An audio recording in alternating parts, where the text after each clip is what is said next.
Have you ever been on a date that was electric? The conversation was flowing like wine, she's laughing, touching her hair, and then you walk her to her car. You lean in for the hug goodbye, and then the freeze. Next day, the texts go from "I had so much fun" to "Hey, I'm just super busy this week." If that's ever happened to you, stay right here. Because there is a very specific, almost invisible mistake that men make during a hug that doesn't just make things awkward, it kills attraction on a biological level. I'm not talking about being creepy or grabbing wrong. I'm talking about a posture mistake so subtle, you've probably done it 3 times this week without realizing you were actively pushing her away. And you're about to hear the story of a guy named Mark who learned this the hard way. Mark was a great guy. Great job, funny texts, genuinely kind heart. He'd been seeing Sarah for about 3 weeks, and things were heating up. One night, after a movie, Sarah stepped in close. She didn't want a handshake. She wanted warmth. She wanted connection. Mark wrapped his arms around her. But here's what his body did unconsciously. He tensed his shoulders up to his ears like he was bracing for a cold wind. He kept his hips a full foot away from hers. And then, and this is the death blow, he did the triple tap. You know the triple tap. Pat, pat, pat on the back, like you're burping a baby or consoling a teammate who just lost the championship game. Sarah didn't say anything. She just smiled a tight-lipped smile, got in her car, and drove off. Mark texted me later that week confused.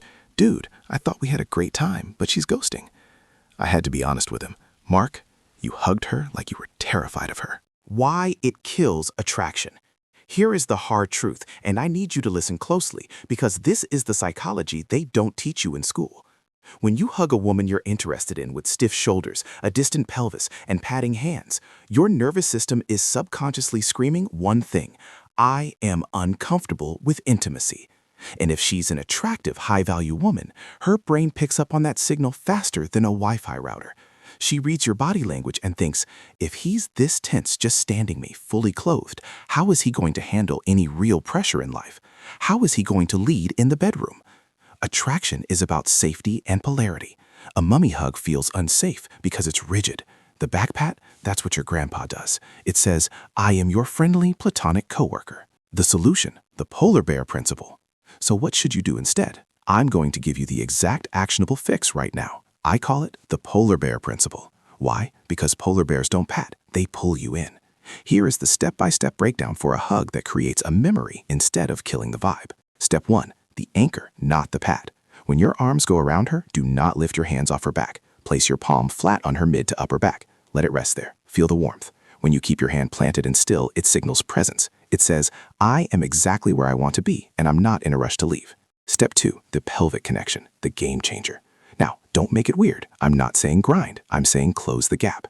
A high attraction hug is a full frontal embrace. Your chest touches hers and your hips are within an inch or two of each other. When you close that gap, her oxytocin levels spike. It feels like a real hug, not an air high five. Step 3, the release grip. This is the secret weapon. At the very end of the hug, as you pull away, give her the slightest squeeze with your fingers on her back or waist. Not a hard grip, just a pulse of pressure. It's the physical exclamation point on the sentence, that felt good. Mark tried this on his next first date. He said the woman literally melted into his shoulder and let out a little sigh. He texted me the next day. She said it was the best hug she'd had in a year. The hug is the bridge between friendship and romance. If you build that bridge out of stiff, creaky wood, she's not going to cross it. But here's the catch, and this is why I need you to stick around until the very end of this video. There is one more element to this that is even more powerful than the grip. You can have the perfect polar bear hug, but if you mess up the 2 seconds before the hug, none of it matters. It's called the pre-hug gaze, and most guys look like deer in headlights.